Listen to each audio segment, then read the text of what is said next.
The NDP have costed promises totaling $3.1 billion over the next 4 years. $3.1 billion. We know what the surplus will be over those 4 years. It's in our budget document. It's about $825 million. So you do the math on what the deficit is, even at $3.2 billion worth of promises, should they ever get elected.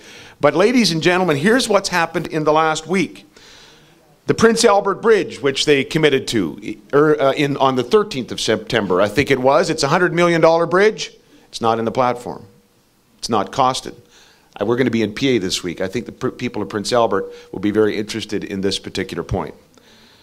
Wind power. They promised on Monday a new renewable energy plan, and they promised more wind power on top of our expansion plans, which are going to see wind power double in the province. They didn't cost, and this wasn't our work, this was CBC. They failed to cost $500 million worth of the costs of their wind power plan. $500 million. In July, on the 24th of July, the Leader of the Opposition, Mr. Lingenfelter, was in southeast Saskatchewan. He promised to twin Highways 6 and Highways 39. The cost is $250 million. It's not in the platform.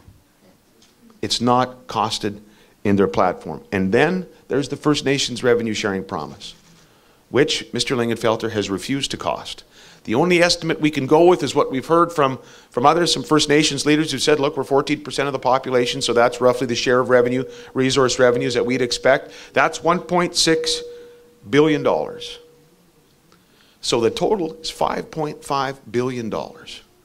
And in this week coming up, all of us in this room and the voters hopefully across this province need to send a message to the NDP. Number one, this is the biggest risk to this growing economy where we can reinvest in people. And number two, it is not the NDP's money.